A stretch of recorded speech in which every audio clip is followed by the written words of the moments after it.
Abra sua Bíblia em Atos capítulo 26, versículo 4. Hoje nós vamos trabalhar sobre a vida do apóstolo Paulo, vamos iniciar esse estudo. E em primeiro lugar, hoje eu quero trabalhar com vocês o primeiro estudo, que trabalha sobre o primeiro período da vida de Paulo, que é exatamente Paulo como um judeu praticante. Esse é o nosso primeiro estudo de hoje e vou estar explicando para os irmãos. O nosso texto bíblico está em Atos capítulo 26, versículo 4. Eu vou estar trabalhando diversas referências bíblicas, extras bíblicas também, para que a gente possa conhecer sobre a vida desse grande homem de Deus. Mas antes de iniciar a leitura, vocês estão empolgados em conhecer a respeito da vida do apóstolo Paulo? Diga aquele amém em nome de Jesus. Então nós vamos aprender muito sobre a vida de Paulo. A primeira ministração, que é essa, por permissão do nosso pastor presidente, nós vamos trabalhar um período da vida de Paulo, que é o período do nascimento até os 28 anos. Na próxima semana eu vou falar sobre a conversão. E aí devagarinho a gente vai conhecendo quem foi Paulo. Olha só esse versículo, o que Paulo diz. Todos os judeus sabem como foi a minha vida desde a minha juventude, e como desde o início vivi no meio do povo de Jerusalém. Esse versículo ele é significativo, porque ele fala muito sobre o que nós vamos estudar nessa noite. Vamos orar pedindo a direção de Deus sobre esse trabalho, pedindo que o Senhor fale conosco. Senhor, nós oramos diante da Tua presença e pedimos, Senhor, a Tua bênção sobre essa palavra dessa noite. Usa, Senhor, a minha vida como um canal de bênção para a vida desses irmãos, dos nossos irmãos, e que o Teu Santo Espírito confirme aquilo que o Senhor confirmou no meu coração. Assim nós te agradecemos em nome de Jesus. Amém. Podes assentar, deixa a Bíblia aberta. Se você trouxe aí o seu caderno, sua caneta, faça isso me ajudando em nome de Jesus e a gente vai trabalhando junto com a Bíblia. Hoje nós vamos iniciar, na nossa introdução, uma nova série sobre o estudo da vida do apóstolo Paulo. O objetivo é trabalhar com os irmãos alguns estudos bíblicos. E como é que vai funcionar essa série de estudos bíblicos? Como o pastor já anunciou, nós vamos aproveitar todo o mês de janeiro para estudar especificamente sobre a vida do apóstolo Paulo. Então nós vamos trabalhar uma série de 5 estudos. O primeiro estudo, que é o de hoje, nós vamos estar abordando sobre o apóstolo Paulo, um judeu praticante. O segundo estudo, que será na próxima semana, nós vamos estar trabalhando sobre o apóstolo Paulo, o convertido fervoroso. Vou falar muito sobre a conversão de Paulo na próxima semana. O terceiro estudo, eu vou falar sobre a espiritualidade, a nova espiritualidade do apóstolo Paulo, quando ele conhece Jesus. O quarto estudo, nós vamos estar abordando sobre Paulo, o missionário, e aí eu vou estar trabalhando com os irmãos as viagens missionárias do apóstolo Paulo. E o quinto e último estudo, eu vou estar trabalhando sobre Paulo, o prisioneiro e organizador das igrejas. Ele mesmo preso, ele continuava organizando as igrejas. O objetivo desse estudo é para facilitar o entendimento dos irmãos e contribuir também com você que ministra a palavra de Deus. De repente você é dirigente, você quer ministrar um estudo na sua igreja, você pode estar utilizando também esse material lá na sua congregação. E aí vem a pergunta, de onde eu estou fundamentando esses estudos? Porque às vezes o pessoal pensa que a gente cria as coisas. Não, a gente não cria, a gente vai aprendendo com informações de alguém que já estudou antes. Então eu estou tomando como base hoje 2 livros que eu tive a oportunidade de ler, fazer o resumo, para poder trazer algumas coisas bem interessantes e, claro, novidades sobre a vida do apóstolo Paulo. O primeiro texto é esse aqui que está em minhas mãos, do Carlos Mestras, Paulo, o apóstolo, um trabalhador que anuncia o evangelho, esse amarelinho que você está vendo aí, ele é da editora Paulus. De repente você quer conhecer um texto muito legal sobre a vida do apóstolo Paulo e com referências, esse material é de excelência. O segundo texto que eu vou usar hoje também é um livro apócrifo. Olha que legal. Eu encontrei um livro apócrifo do Novo Testamento, claro, que não entra no cânon da nossa Bíblia, que fala sobre Atos de Paulo a Tecla. Daqui a pouquinho eu vou explicar porque eu vou utilizar esse livro apócrifo aqui, para que você possa conhecer como era o apóstolo Paulo, ele parecia de que maneira? Qual era a forma do seu rosto? Qual era o seu tamanho? E essa informação é informação extra-bíblica que nós encontramos nesse texto aqui, que foi republicado agora pela editora Fonte Editorial, e eu achei bem interessante. Já para a gente começar o estudo de hoje, que eu vou falar com vocês a respeito da primeira fase da vida de Paulo, eu vou estar trabalhando com vocês hoje 3 princípios. Quantos princípios, irmãos? Quantos princípios? O primeiro é esse aqui. O primeiro princípio que eu quero destacar hoje é o lugar e o ambiente onde Paulo cresceu e se criou. A gente precisa olhar para a vida de Paulo e entender onde foi que ele cresceu, onde ele nasceu, onde ele se criou. E é interessante que você não acha um livro, por exemplo, assim, na Bíblia, dizendo, o livro do apóstolo Paulo. O que você vai encontrar são cartas dele, e no meio dessas cartas, junto com Atos, nós vamos reunir as informações, e a partir dessas informações a gente vai saber quem Paulo é. Então, em primeiro lugar, eu quero dividir isso com você. Primeiro, você vai descobrir que Paulo nasceu em Tarso da Cilícia. Ele não nasceu em Jerusalém, mas ele nasceu em Tarso da Cilícia. Por isso que ele é conhecido como Paulo de Tarso. E essa informação é dada na Bíblia. A Cilícia, ou seja, Tarso da Cilícia, é uma parte da Turquia. E quais são os textos que confirmam que Paulo nasceu nessa cidade? Eu gostaria que você me ajudasse folheando a Bíblia, tá bom? Atos capítulo 9, versículo 11, é o primeiro texto que fala sobre isso. Atos capítulo 21, versículo 39, também vai falar sobre isso. Atos capítulo 23, versículo 3, confirma isso. Atos 9, 30 e Atos 11, 26. Para facilitar e você me ajudar, vamos folhear a palavra. Vamos para Atos capítulo 9, para entendermos o que a palavra diz sobre o local da origem do apóstolo Paulo. E eu vou trabalhar isso de uma forma bem clara, bem tranquila, para que os irmãos possam entender exatamente essa proposta de hoje e entender como nós vamos compreender a respeito dessa informação interessante sobre a vida do apóstolo Paulo. Primeiro nós vamos ter Atos 9, 11. E disse-lhe, vá à casa de Judas, chamada à direita, e pergunte por um homem de Tarso, chamado como, irmãos? Saulo. Ele estará orando. O próprio Senhor disse que ele era de Tarso. Essa informação é interessante. Ele nasceu em Tarso, não em Jerusalém. E os outros versículos também vão confirmando isso. Quando você olha para isso, você descobre que Paulo nasceu na diáspora. E a diáspora é um evento que aconteceu, especialmente, no século IV da nossa era cristã. O que foi a diáspora? Foi essa ação do Império Romano em domínio naquela época, no período bíblico, e nesse domínio há então uma grande evacuação dos judeus da Palestina, se locomovendo em diversas cidades onde Roma tinha estabelecido o seu império. E a partir disso, nós entendemos que se dá o nome desse movimento conhecido como diáspora, que tem a sua força a partir do século IV. E nessa conexão da diáspora, algo interessante nós descobrimos. O que a gente vai descobrir? Diversas comunidades judaicas foram estabelecidas em cidades estratégicas no Novo Testamento, no mundo no Novo Testamento. Essa informação que eu estou dando, ela é muito importante, porque depois é dentro dessas comunidades judaicas e também gentílicas que Paulo vai pregar o evangelho. Paulo vai aproveitar essas comunidades que já existiam para poder pregar o evangelho, especialmente no mundo antigo. E aí nós percebemos que o próprio apóstolo Paulo dá essa informação. Lá no capítulo 26 de Atos, versículo 4, que eu separei para nós lermos, nós vamos ver que ele faz questão de dizer, ó, todo mundo conhece sobre a minha juventude e que eu fui criado em Jerusalém. Ele não fala que ele nasceu, mas ele fala que foi criado em Jerusalém. Ele nasceu aonde, irmãos? Em Tarso.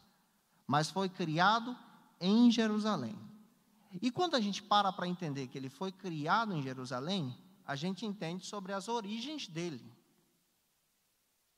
Quais são as origens desse homem de Deus? Paulo ele vai apresentar suas origens em duas realidades. Primeiro, diante da multidão, quando ele é preso, lá no final de Atos, para ser julgado, ele apresenta as origens dele. E quando ele também está perante as autoridades, ele também vai apresentar a origem dele. Ele vai dizer de onde ele veio, quem ele é. Vamos pegar na Bíblia, vamos olhar para a palavra. Eu quero que você olhe comigo, Atos capítulo 26. Você vai perceber, Atos capítulo 22, vamos pegar primeiro Atos 22. Diante da multidão, ele faz questão de citar exatamente de onde ele veio, quando ele é perseguido e quando ele é preso pela própria multidão que tentava matá-lo. Você percebe ele falando a respeito das suas origens, em Atos capítulo 22, versículo 1 a seguir, e ele fala a respeito da sua defesa. Olha só o versículo 3 de Atos capítulo 22. Atos capítulo 22, versículo 3. Então Paulo disse: sou judeu, nascido em Tarso da Cilícia. Na minha versão diz assim, mas fui criado nesta cidade. Quando ele fala assim, nessa cidade, ele está falando sobre Jerusalém. Fui criado nesta cidade. E ele ainda dá detalhes, fui instruído, irmã Lúcia, fui instruído rigorosamente por Gamaliel.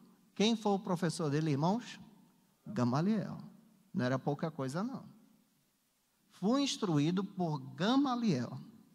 Diante também das autoridades, como por exemplo Agripa II e o governador Festo, ele dá o mesmo testemunho. Essa informação ela é importantíssima, porque quando Paulo diz, olha, nasci em Tarso da Cilícia, uma cidade isenta de tributação romana, isso significa que ele nasceu em uma cidade que lhe dava o direito de ser um cidadão romano. Existiam duas formas de você se tornar um cidadão romano. Primeiro, comprando o título. Você tinha que trabalhar e comprar o título de cidadania romana. E a segunda forma era por nascimento. A segunda forma era muito mais eficaz. E é interessante que lá na frente, eu vou falar disso com os irmãos, Paulão faz questão de dizer de forma clara, para evitar que ele tomasse uma surra por causa da pregação do Evangelho, ele faz questão de dizer de forma clara e específica que ele era cidadão romano. Então ele utiliza esse recurso exatamente, descrevendo que ele nasceu em Tarso da Cilícia, uma cidade isenta de tributação romana. E quando você olha para isso, você descobre que Tarso da Cilícia era uma capital extraordinária. Era uma capital, tinha uma população gigantesca. Na pesquisa que estou realizando, naquela época já tinha praticamente cerca de 300 mil habitantes. É muita gente. É muita gente. O polo educacional daquela cidade é extraordinário. E além da questão do próprio comércio. Durante todo esse período, Paulo também teve que conviver diante dessa própria questão. Onde é que cita a respeito da importância dessa cidade? Gálatas capítulo 1, versículo 26. Eu quero mostrar para vocês onde é que se localiza a Tarso da Cilícia. Olha comigo no mapa agora, para você observar onde se localiza a Tarso da Cilícia. Esse é o mapa da primeira viagem missionária, depois a gente vai trabalhar nele, quando a gente for entender sobre as viagens. Tarso da Cilícia é essa cidade que está próximo a Antioquia, aqui, próximo de Derbe. É ali que Paulo nasceu. É ali que ele se localizou, é ali que ele nasceu e também retornou para lá durante um período. Tem um período em Atos capítulo 9, versículo 31, que a Bíblia diz que ele voltou para Tarso porque Deus mandou ele voltar para casa. E ele passou lá cerca de 10 anos, antes de se tornar um grande pregador do Evangelho. Olha que princípio extraordinário. Às vezes a gente pensa que a pessoa se converteu, já está pronta para poder pregar o Evangelho. Não, a pessoa não está pronta para poder pregar o Evangelho. A pessoa está em processo de discipulado. E até o apóstolo Paulo, que aprendeu aos pés de Gamaliel, teve que voltar para casa, para Tarso da Cilícia, essa cidade que você está vendo aí, para poder ser discipulado, aprender sobre a nova aliança. Por quê? Ele conhecia da antiga aliança. Na antiga aliança, que é o Antigo Testamento, tudo dependia de Paulo. Tudo dependia de você. Tudo dependia de mim. Na antiga aliança, nós tínhamos que comparecer diante do Senhor, trazendo alguma coisa, um sacrifício, uma oferta. Tudo dependia de nós, e por isso que a antiga aliança, ela diante de muitas formas, se torna uma aliança frágil. Mas Paulo, no discipulado, voltando para Tarso, teve que aprender o princípio da nova aliança que você faz parte. Na nova aliança, ele teve que aprender outro recurso, outro princípio. Qual é o outro princípio da nova aliança? É a aliança que Jesus fez. E essa aliança ensina o seguinte: enquanto a antiga ensina que tudo depende de você, na nova, tudo depende de Jesus. Tudo é para a glória de Jesus. Tudo é por causa de Jesus. Nós estamos salvos não porque merecemos, mas porque Jesus nos alcançou. Nós estamos congregando não porque somos bons, mas porque a graça nos alcançou. Nós estamos nesse culto porque a presença de Deus, oh glória, oh glória, oh glória, visitou você, te comprou com sangue, e por causa da graça dele nós estamos aqui. A graça dele nos atraiu, e se tem alguém que está entendendo a palavra, pelo amor de Deus, dá aquele glória que você trouxe de casa. Estamos aqui por causa disso. Esse é o Paulo. Vamos entender um pouco mais. Paulo também diz que ele é cidadão de Tarso, que faz parte do Império Romano. Ele descreve isso em Atos, capítulo 21, versículo 39. E é interessante que isso ele herda da sua família. Alguns historiadores e teólogos biblicistas fazem questão de dizer que, por causa da diáspora, acredita-se que, com essas comunidades judaicas que foram estabelecidas no mundo naquela época, o comércio favoreceu a vida dos judeus. E os judeus são bons de comércio, são bons de venda. E é interessante que, se você olhar para a Bíblia e olhar para a história, você vai descobrir que Paulo tem uma profissão. A profissão dele era de fabricante de tendas. Isso era ensinado de pai para filho. E muitos teóricos biblicistas dizem o seguinte: olha, possivelmente o avô de Paulo se estabelece em Tarso, fica por lá, e a sua família se estabelece ali, e a partir desse estabelecimento, ele então ganha essa isenção romana. Que isso se torna muito importante para ele, muito importante para o seu ministério. Tem coisas, irmãos, que acontecem na nossa vida que a gente não dá valor. Às vezes Deus abre uma porta, às vezes Deus coloca você em uma situação, às vezes Deus te coloca em um local e você não entende por que você está ali. Você não entende por que você está executando tal coisa, por que tal bênção aconteceu com você. É porque tudo na nossa vida é dirigido pelo reino de Deus. Deixa eu te explicar isso aqui. Tem portas que Deus abre, tem situações que Deus faz acontecer e bênçãos que Deus te dá, para você lá na frente glorificar o nome dEle e entender que tudo que está acontecendo na sua vida é por causa da glória de Deus. Se uma porta fecha aqui, eu quero dizer para você que Deus está no controle, porque lá na frente Ele tem um portão aberto para você. Se Deus abrir uma porta aqui e te abençoou, como abençoou a vida de Paulo, com essa documentação, esse direito de cidadania romana, que ele utiliza depois para a missão, é porque Deus tem um plano extraordinário na vida desse homem, e também tem um plano na sua vida. Tem um plano na sua vida. E nós precisamos identificar. Quantos aqui nessa noite estão recebendo essa palavra? Mas é uma curiosidade que a gente também levanta. Como era a aparência do apóstolo Paulo? Como é que Paulo parecia? Às vezes a gente pensa num Paulo, pastor Davi, alto, cabelos castanhos ou loiro, azul, porte atlético. É isso que a gente desenha na nossa cabeça por causa dos filmes, das séries que a gente acaba assistindo. Mas quando você vai para a palavra, primeiro, você vai descobrir que a Bíblia dá algumas informações e tem alguns textos extra-bíblicos que vão dar, então, algumas informações concretas sobre a aparência desse homem. E um desses textos é esse que eu estou aqui em mãos, Atos de Paulo à Tecla, que é um livro apócrifo. Mas é o único livro de registro histórico que existe. Não é um livro canônico, mas é um registro histórico.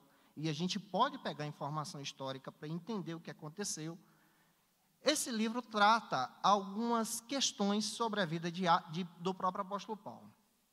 Tecla, de acordo com a própria história desse livro, possivelmente foi uma discípula de Paulo.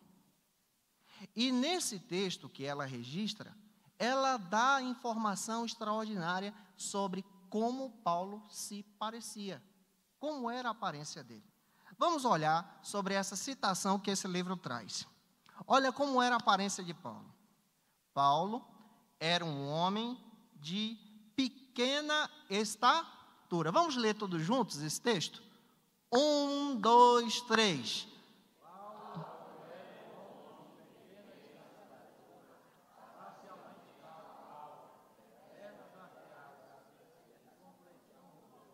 Compleição robustas, olhos próximos um ao, nariz curvo e tinha os olhos azuis.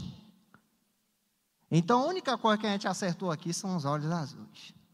Ou seja, o Paulão da Bíblia era baixo, careca, fortinho, tinha as pernas tortas, nariz torto e pregava o evangelho e era cheio da presença de Deus. Então, se você é parecido com Paulo, eu quero dizer para você que não é a boniteza que traz a glória de Deus sobre a sua vida, mas é a bênção de Deus sobre você, é só você dar lugar. Olha que legal que você vê de informação. Mas, pastor Jandes, tem alguma informação bíblica que fala como ele parecia? Fala o jeito dele? Tem. Dá uma olhada comigo em 2 Coríntios, capítulo 10, versículo 10. Eu quero que você leia esse versículo comigo. Às vezes a gente pensa que Paulo tinha aquela voz aveludada, sabe? Aquela voz de um pregador assim, que traz aquela mensagem poderosa, um trovão que vai estremecer tudo, que vai quebrar tudo na igreja. Olha a informação de Paulo falando sobre a voz dele, sobre qual era o tom da voz dele. Ele dá essa informação em 2 Coríntios 10, 10. Sabe o que ele diz? Ele mesmo faz questão de dizer, ó, nas minhas cartas, quando vocês recebem e leem as minhas cartas, eu pareço forte e duro. Ele diz, ó, quando vocês recebem nas minhas cartas, vocês recebem uma carta forte e dura. A minha voz parece assim. Aí Paulo dá um detalhe. Mas, quando eu estou presencialmente ou na presença pessoal, sou considerado como alguém sem autoridade aparente. Ele faz questão de dizer sobre a aparência dele, sobre a voz dele, sobre a maneira dele. Quando você olhava para as cartas e dizia assim, meu Deus, Paulo era um homem que eu vou te contar. Mas quando ele chegava para pregar no culto, pastor, era um homem simples. Era um homem de pequena estatura. Era um homem que a voz não agradava muito. Mas é interessante olhar para isso e entender que Deus usa quem quer, da forma que quer, do jeito que quer, da maneira que quer. E eu quero dizer para você nessa noite que o Espírito de Deus quer te usar de uma forma poderosa. Não há limitações para o Espírito de Deus trabalhar. Eu vou repetir. Não há limitações para o Espírito de Deus trabalhar sobre você. Se você crê nessa palavra e recebe ela em nome de Jesus, dá um glória. Olha que informação interessante. Em segundo lugar, eu quero trabalhar agora sobre a juventude e a formação dele. Você já sabe que ele nasceu em Tarso, que ele foi criado em Jerusalém, que ele era baixinho, gordinho, parcialmente calvo, tinha os olhos azuis, mas era gente boa. mas se torna um grande missionário. Vamos entender um pouco sobre a juventude e a formação que ele tem. A juventude dele é uma juventude que passa por uma rigorosa educação religiosa. Primeiro eu quero explicar algumas coisas sobre o estilo da educação religiosa que Paulo recebeu. Não coloquei no slide, mas eu vou citar. Em Jerusalém, ou seja, na religiosidade judaica, pela diáspora, existiam duas formas de ensino. Quantas formas, irmãos? A primeira, o pai enviava os meninos, as meninas não, os meninos, para aprender na sinagoga local. Entrava ali, possivelmente com 5 anos de idade. E só saía depois dos 12 anos. Eles aprendiam com os meninos mais novos e com os meninos mais velhos e com o rabino da sinagoga. O método era um método de repetição. Pastor, o que eles aprendiam na sinagoga? Lembra que não existia Novo Testamento, só existia o Antigo. E eles aprendiam nessa primeira fase o próprio Pentateuco, ou a lei. E eles aprendiam a decorar a lei. Eles entravam dos 5 aos 12 anos para decorar a lei. Sabe qual era o nome dessa escola? Beit Midrash. Beit Midrash. O que significa Beit Midrash? Beit Midrash significa casa da repetição, casa do livro. Ele entrava para memorizar. E quando ele estava pronto, quando completava 12 anos, eles eram levados a Jerusalém para fazer um teste com os rabinos. O que aconteceu com Jesus quando ele tinha 12 anos? Foi para Jerusalém. Foi testado pelos rabinos. E é interessante que os rabinos perguntaram a ele tudo e ele respondeu com excelência. A segunda fase é conhecida como Beit HaSefer, casa da interpretação. A primeira é Beit Midrash. Vamos aprender? Se está todo mundo juntos, vou contar, hein? 1, 2, 3 e você vai dizer Beit Midrash. 1, 2, 3, Beit Midrash. De novo, 1, 2, 3. Casa da repetição. Segunda casa, casa da interpretação. Beit HaSefer. 1, 2, 3. Beit HaSefer. Eles aprendiam a interpretar. E quando você volta para a infância e educação religiosa, você percebe que ele aprendeu a interpretar a lei. E agora, na segunda fase, ele aprende a interpretar a lei com um dos melhores rabinos daquela época. Para entrar na segunda fase de estudo, não era todo mundo que tinha condições financeiras para entrar. Tinha que ter muito dinheiro. E a Bíblia diz que ele aprendeu aos pés de Gamaliel, um grande rabino.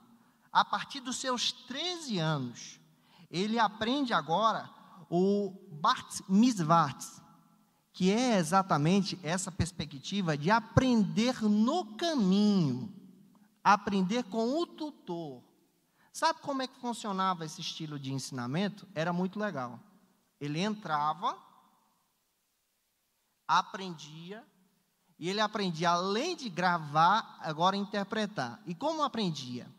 Os que iam entrando na escola, iam aprendendo o ensino em pé. Imagina aí, você chegar no culto de ensino, você é novo na igreja, e o pastor Davi está pregando, mas você chegou agora, você não pode sentar, você precisa aprender em pé.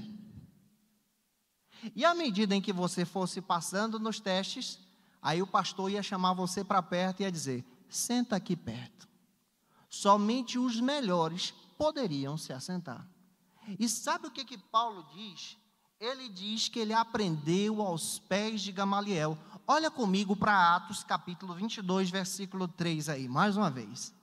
Atos capítulo 22, versículo 3. Ele diz, sou judeu, nascido em Tarso da Cilícia, criado nessa cidade, e fui rigorosamente ensinado por Gamaliel. Pergunto a você, será que Paulo aprendeu pouca coisa? Ele aprendeu muito da lei. Ele conhecia muito da lei. Ele não só tinha memorizado, mas ele conhecia agora e sabia como interpretar a tradição judaica. Paulo tinha um potencial extraordinário. E eu estou falando hoje, nesse primeiro estudo, só da parte da infância dele e juventude. Ele aprendeu e foi moldado pela formação farisaica. Paulo aprendeu rigorosamente outros idiomas. O grego, o aramaico, ele já sabia, o hebraico, aprendeu parte do latim. E é interessante que a Bíblia diz que ele aprendeu e lá na frente ele utilizou esse recurso para a missão. Olha como isso é importante.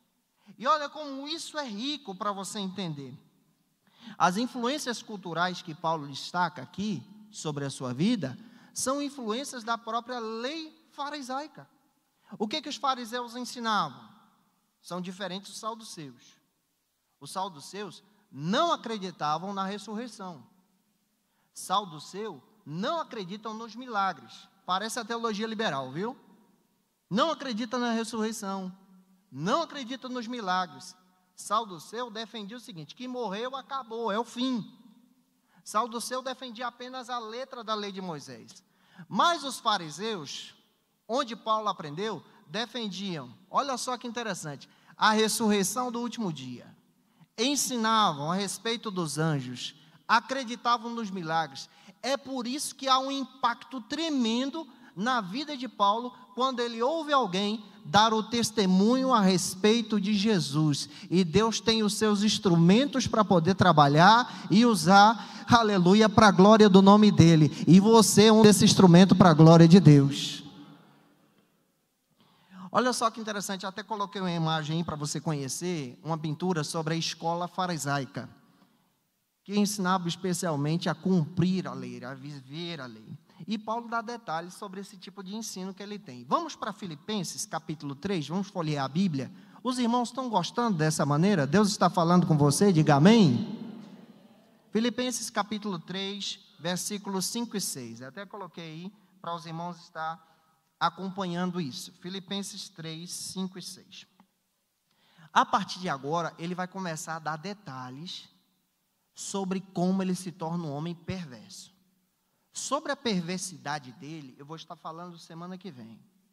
Hoje eu quero só falar sobre a infância. Mas ele já começa a dar detalhes como ele se tornou perverso. Por causa da lei que ele cumpria. Lembra o seguinte, que na antiga aliança, tudo dependia de mim. Eu faço para Deus. Eu luto por Deus. Se precisar, eu retiro a vida. Essa é a visão.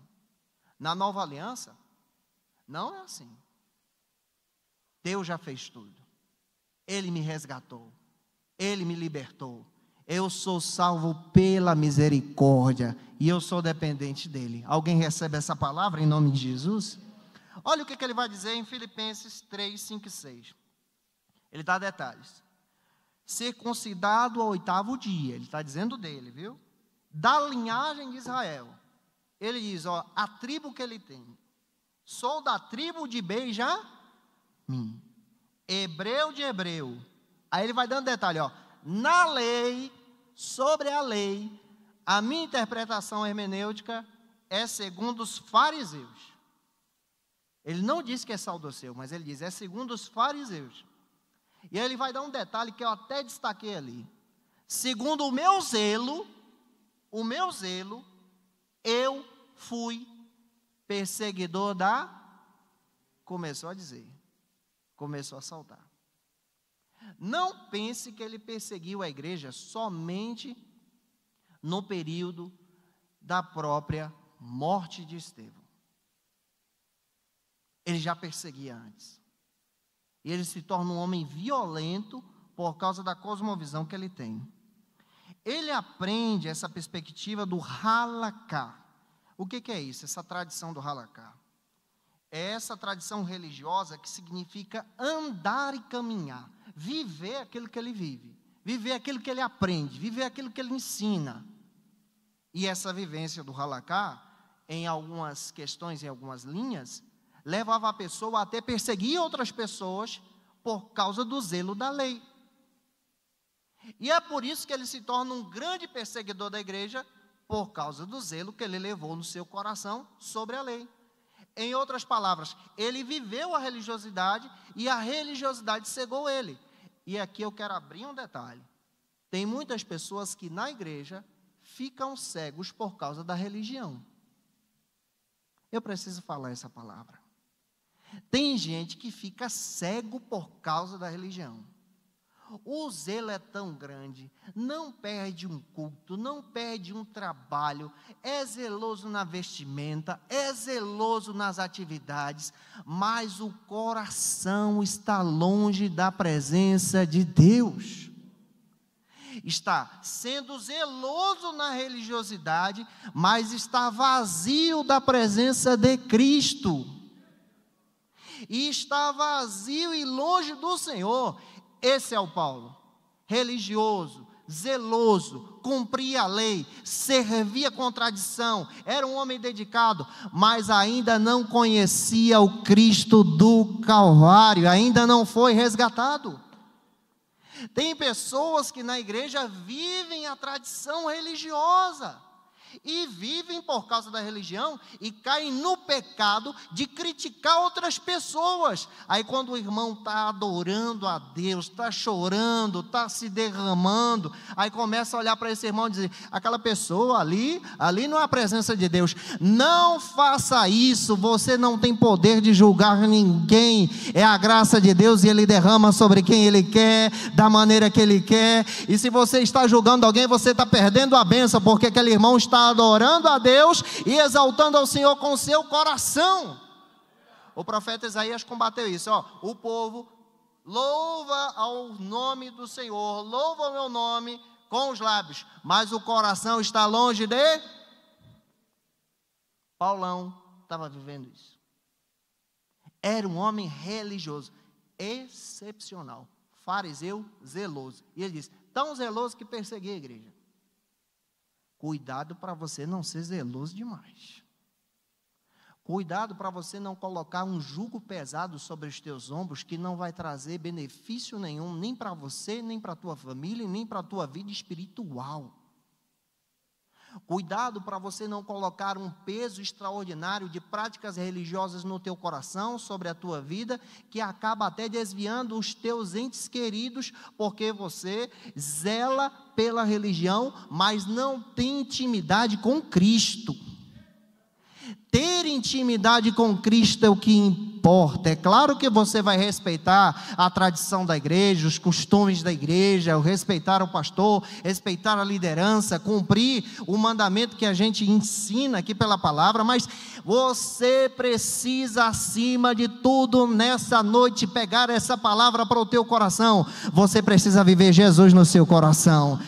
Aleluia. Aquele momento, sabe, que desperta você e diz, eu preciso me levantar para orar, porque eu quero sentir a presença de Deus. Quando você está preso na religião, você vem para o culto, dobra o joelho, não sente nada. Mas quando você está em Cristo, no meio da rua, em casa, onde você estiver, a presença de Deus te toma. E se você já sentiu essa presença, pelo amor de Deus, dá um glória. Cuidado. Vamos para o terceiro e último princípio, porque eu já quero caminhar. O terceiro agora vai falar sobre o momento da crise de Paulo. E essa crise veio por causa do testemunho de Estevão. Tinha um crente, rapaz, que deu um testemunho excepcional. Paulo, ele era um zeloso fariseu. O zelo farisaico dele era terrível. Mas diante do martírio de Estevão, o Espírito de Deus foi lá no coração desse homem. Ele era zeloso pela religião, mas estava vazio. tão zeloso que perseguia um homem de Deus. Mas perseguindo o homem de Deus, o Espírito Santo de Deus foi lá no coração daquele homem. E se você está vivendo uma vida assim, eu quero dizer para você que através dessa palavra, através dessa série, a minha oração é que o Espírito de Deus vai ao seu coração e ache você em nome de Jesus, para que em 2025 você tenha uma vida diferenciada para a glória de Deus. Foi lá no coração dele e Deus falou. Olha para Atos, capítulo 8, versículo 3. Vamos olhar na palavra, irmãos. Eu quero que você folheie a Bíblia comigo nessa noite, em nome de Jesus. Eu estou ministrando aqui no Passo do Gado, para a gente conhecer exatamente todos esses detalhes na melhor maneira possível junto com você. Atos 8, versículo 3. Olha o que ele diz aqui em Atos 8, 3. Atos 8, 3 diz o seguinte: Saulo, por sua vez, detestava a igreja. Eu uso a versão NVI. Eu gosto dela porque ela traz umas palavras bem interessantes. Atos 8:3. Folheie a Bíblia e olhe para a Bíblia. Paulo, por sua vez, detestava a igreja, indo de casa em casa, arrastando os homens e mulheres e lançando na prisão. Será que o homem era terrível? Não foi só o apedrejamento de Estevão, mas ele já realizava algumas coisinhas antes. Ele ia de casa em casa em Jerusalém, perseguindo o povo de Deus, perseguindo a igreja de Deus, detestando a igreja de Deus, e levando o povo arrastado para a prisão porque era crente. Esse é o homem religioso. É o homem que está vazio. E quando você olha para isso, você percebe que o martírio de Estevão foi algo que impactou a vida dele. Porque Estevão foi acusado de blasfêmia. Se você olhar o capítulo 7 de Atos, você percebe o maior sermão expositivo do Novo Testamento. E muito bem pregado. Muito bem pregado. E ele prega esse sermão e aponta para Jesus. Só que pegam a palavra de Estevão, distorce a palavra de Estevão com o objetivo de apedrejá-lo. Paulo aprovou essa execução. Vamos para Atos capítulo 7, versículo 58. Pega aí comigo, você pode pegar. Atos 7, 58 diz assim, ó: arrastaram para fora da cidade e começaram a apedrejá-lo. As testemunhas deixaram seus mantos aos pés de um jovem chamado o que, irmãos? Saulo. É ele. Mesmo diante dessa situação difícil, o Senhor estava trabalhando. Mesmo diante dessa perseguição, o Senhor estava trabalhando. Mesmo diante dessa luta, a coisa está feia para a igreja, mas o Espírito de Deus estava trabalhando. Eu vou entregar essa palavra profética para você aqui nessa noite. Se está difícil, se a situação não está boa, se começou o ano de uma forma que não agradou você, eu quero dizer para você, mesmo nessa situação difícil, o Senhor continua trabalhando. Ele tem um propósito, Ele vai revelar a glória dEle através disso. Tem um propósito. O impacto do testemunho de Estevão foi tremendo. E sabe o que mais impactou Saulo ou Paulo? Foi quando aquele homem, começando a ser apedrejado, olha que homem crente, morrendo, estava orando. Atos 7,60. Pega na Bíblia, olha comigo na Bíblia. Atos 7,60. Olha o que a minha Bíblia diz. Olha só, Atos 7,60. Então caiu de joelhos e bradou: Senhor, não os considereis culpados desse pecado. Então o jovem Estevão adormeceu. Ele, sendo apedrejado, estava orando, dando o seu testemunho. E aqui eu quero dar um detalhe: o impacto do testemunho. Às vezes você pensa assim, irmão, para pregar o evangelho, eu preciso saber muito de teologia.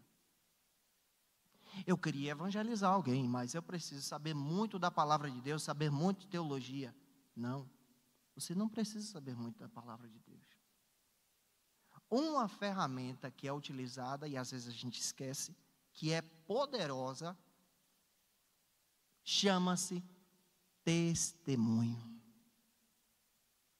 O teu testemunho pode impactar a vida de alguém. Não sei você, mas eu estou sentindo a presença de Deus em falar isso para você. O teu testemunho pode mexer com alguém. Mas tem gente que não sabe o que é testemunho, porque tem gente que pensa que testemunho é pregar. Testemunho não é pregar. Testemunho é diferente. Pastor, o que é testemunho? É simples. É saber quem era você antes de Jesus.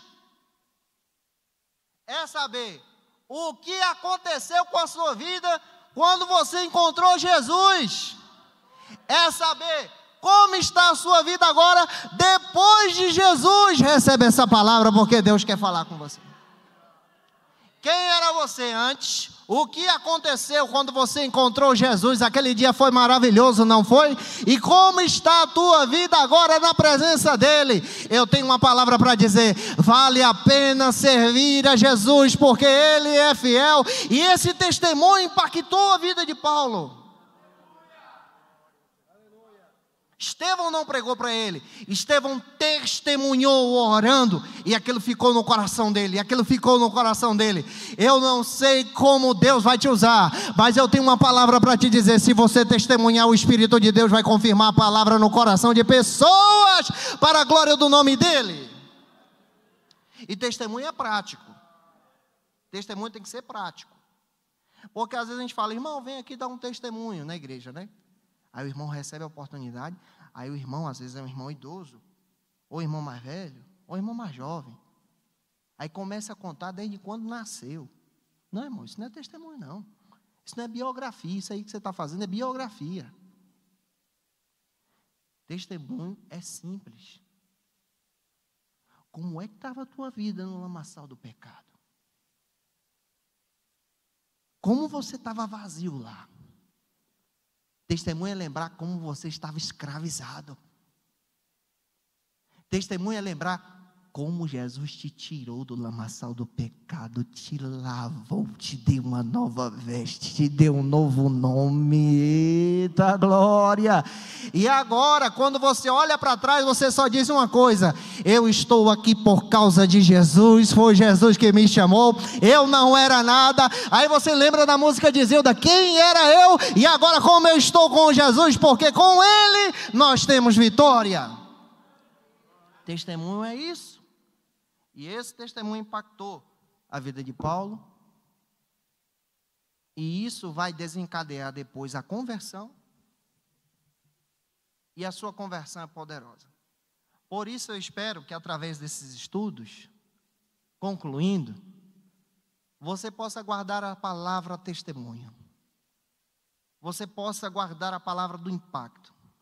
Porque semana que vem, no próximo estudo, estudo 2, eu quero contar com você aqui. Eu quero convidar você para estar aqui. Semana que vem eu vou citar para vocês como era Paulo antes. Como ele foi perverso. Eu vou dar detalhes para vocês pela Bíblia, pela teologia, para você entender como Paulo era perverso e depois como ele se tornou um crente fervoroso. Depois eu vou contar para vocês como o Espírito Santo de Deus foi lá, visitou ele, habitou nele, batizou ele, glória, e pode batizar você também. Isso semana que vem. E por isso eu quero convidar você para estar aqui conosco nessa série durante o mês de janeiro. E finalizando, em último lugar, eu quero lembrar os irmãos também sobre as aulas do curso básico em teologia. Você pode estudar a palavra de Deus com a gente. Vamos iniciar o curso dia 27 de janeiro. Você pode se tornar um dos nossos alunos. É só você anotar aí o telefone da Késia, tá? a gente passa para você tudo direitinho, você pode estar estudando com a gente, é durante um ano. Você vai aprender muito da palavra de Deus e vale muito a pena para o teu crescimento em Jesus. Agradeço a oportunidade que o pastor Davi nos concede. Fico muito honrado em ministrar essa palavra nessa noite. E semana que vem eu te aguardo por aqui para a gente falar sobre a conversão desse homem de Deus. Os irmãos que desejarem esse material, eu posso ceder, tá bom? É só você me passar um zap, eu vou fornecer para você.